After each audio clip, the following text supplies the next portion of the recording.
हर हर महादेव। क्या हमारे पूर्वजों के पास ऐसी अद्भुत तकनीकें थी जो आज के वैज्ञानिक भी नहीं समझ पा रहे हैं? क्या प्राचीन भारत में ऐसी संरचनाएं बनाई गई थी जो आज भी रहस्य बनी हुई हैं? क्या शिवाजी महाराज के शिलेदारों के पास ऐसी तकनीक थी जो उनकी सेना को अजय बनाती थी? आज हम तकनीक को उन्नति का मापदंड मानते हैं, लेकिन क्या यह संभव है कि एक समय ऐसा भी था जब मनुष्य बिना किसी आधुनिक तकनीक के भी शक्तिशाली था? क्या समय के साथ हम उन्नति कर रहे हैं या फिर प्राचीन ज्ञान को भूलकर पिछड़ गए हैं? अगर तकनीक ही उन्नति का प्रमाण होती तो क्या ऋषि मुनि और देवताओं को इसकी आवश्यकता होती? हमारे शास्त्रों में बार बार कहा गया है कि सृष्टि का संतुलन समय के साथ बदलता है। जब मनुष्य अत्यधिक शक्तिशाली था तब उसे किसी भारी तकनीक की आवश्यकता नहीं थी, लेकिन जैसे जैसे शक्ति कम होती गई वैसे वैसे तकनीक का विकास हुआ।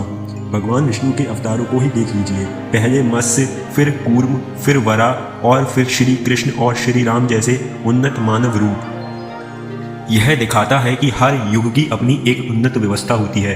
क्या यह संभव है कि जिस समय हमारे पूर्वज इन गुप्त तकनीकों का उपयोग कर रहे थे उस समय वे आध्यात्मिक और मानसिक रूप से इतनी उन्नति कर चुके थे कि वे प्रकृति की ऊर्जा का प्रयोग कर सकते थे? क्या शिवाजी महाराज और उनके शिलेदारों ने इस गुप्त ज्ञान को पुनः प्राप्त कर अपने सैन्य अभियानों को अजय बना दिया था? आज इस वीडियो में हम जानेंगे कि कैसे भारतीय शिलेदारों और योद्धाओं ने सुरक्षा, खुफिया प्रणाली और रहस्यमय संरचनाओं का निर्माण किया, जिससे उनके किले, खजाने और महल पूरी तरह सुरक्षित रहते थे। इस वीडियो को अंत तक देखिए, क्योंकि इसमें हम आपको उन गुप्त तकनीकों के बारे में बताएंगे जो विज्ञान की कल्पना से भी परे हैं। तो चलिए इस अद्भुत यात्रा को शुरू करते हैं। गुप्त दरवाजों और चाबियों की रहस्यमय तकनीक। प्राचीन भारतीय किलों में ऐसे दरवाजे बनाए जाते थे जो देखने में साधारण दीवार जैसे लगते थे, लेकिन एक विशेष कोड से दबाने या एक खास चाबी से घुमाने पर ही खुलते थे। इन दरवाजों की सबसे खास बात यह थी कि ये बिना किसी धातु के सीधे पत्थरों को तराशकर बनाए जाते थे। यह एक उन्नत यांत्रिक प्रणाली थी जिसे केवल प्रशिक्षित कारीगर ही समझ सकते थे। शिवाजी महाराज के किलों में दरवाजों की संरचना ऐसी थी कि यदि कोई शत्रु मुख्य द्वार से घुसने की कोशिश करता तो उसकी चाल धीमी पड़ जाती। कई द्वारों में गणेश पट्ट तकनीक का उपयोग होता था, जिसमें अगर दरवाजे को गलत तरीके से खोला जाता तो छिपे हुए सैनिकों के लिए संकेत भेज दिया जाता था। कुछ दरवाजे बिना चाबी के केवल एक विशेष मंत्रोच्चारण से खुलते थे। यह आज के बायोमेट्रिक और वॉइस रिकॉग्निशन सिस्टम जैसी तकनीक थी।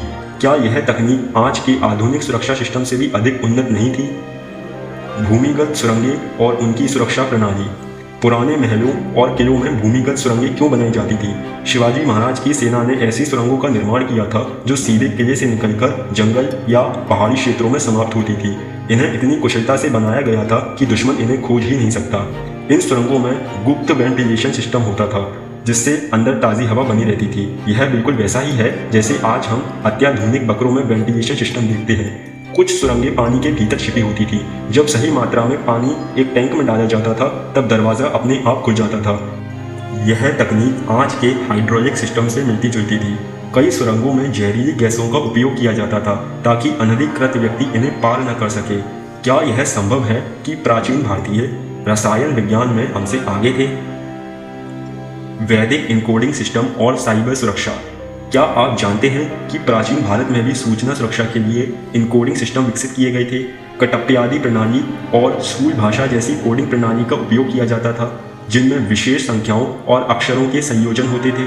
शिवाजी महाराज अपने शिलेदारों को ऐसे गुप्त संदेश भेजते थे जिन्हें केवल प्रशिक्षित व्यक्ति ही समझ सकता है।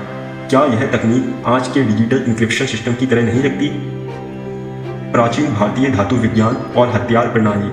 क्या आप जानते हैं कि प्राचीन भारत में ऐसी धातुएं थी जो समय के साथ और अधिक मजबूत होती जाती थी? दिल्ली का लौह स्तंभ इसका सबसे बड़ा उदाहरण है, जो 1600 साल से बिना जंग लगे खड़ा है। शिवाजी महाराज की सेना में वज्र प्रहार मंत्र का उपयोग किया जाता था, जो एक यांत्रिक सुरक्षा उपकरण था। क्या यह दर्शाता है कि हमारे पूर्वज सुरक्षा तकनीक में हमसे भी उन्नत थे?